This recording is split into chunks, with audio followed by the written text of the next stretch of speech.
being friendly and being a friend, I think, are two different things. I think there are many whites who act friendly toward Negroes. A fox acts friendly toward the lamb. And usually the fox is the one who ends up with the lamb chop on his plate. The wolf doesn't act friendly, and therefore the wolf has more difficulty in getting the lamb chop in his plate.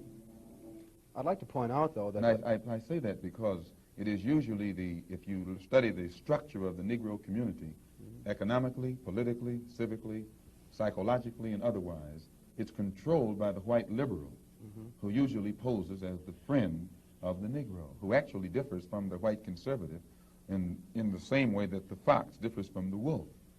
Their appetite is the same.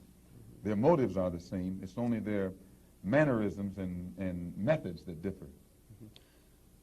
I would agree that no doubt there have been a large number of whites who have posed as liberals and as friends of the Negro and who have time and again betrayed the Negro.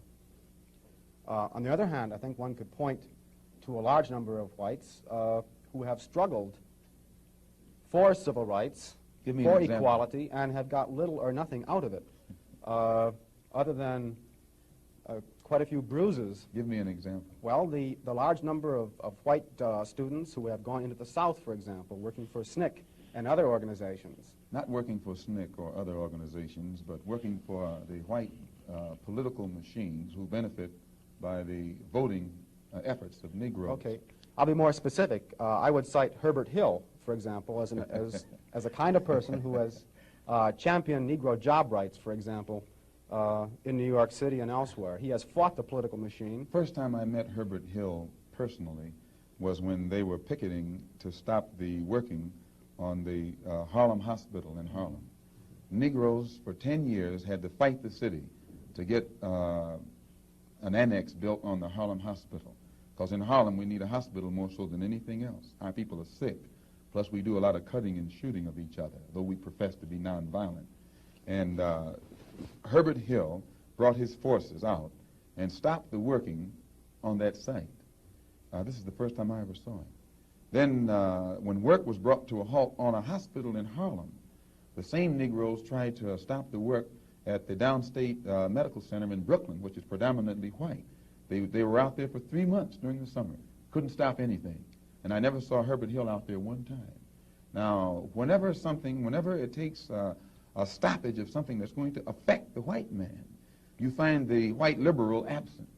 But when it involves something that primarily will affect the best interests of black people, and black people only, then that white liberal is present.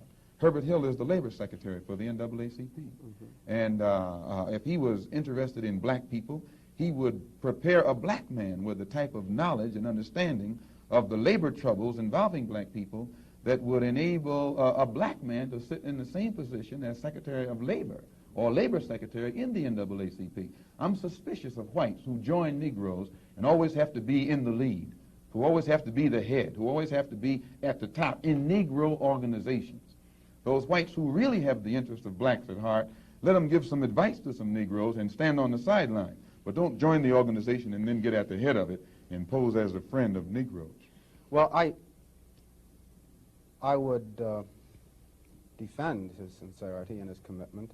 And more than that, I would say that just because a person is a Negro or a black American does not mean that he's going to struggle for Negro rights or for jobs for Negroes or anything else. I think that today you could point to a large number of Negro leaders who have consistently betrayed Negroes in a whole host of areas. They aren't really Negro leaders. These are puppets that have been put in front of the Negro community by white liberals. These are parrots that have been put in front of the Negro community by white liberals. You can't name me a Negro leader who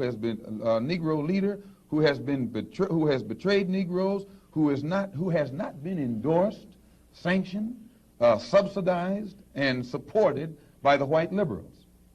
Minister Malcolm, I'd like to... Well, I could cite one example would be Congressman Dawson, for example, in Chicago. In Chicago, a large number of liberals located in the Hyde Park district have consistently fought Dawson and his betrayals of the Negro, and they've also fought some of the people who represent Dawson on the Chicago City Council. The only Negro I know who is constantly fought, only Negro politician that I know who is constantly fought by white liberals is Adam Clayton Powell. And they call him a racist because he speaks so bluntly on the race issue. But I'm not, as I said, not too familiar with Dawson and his work.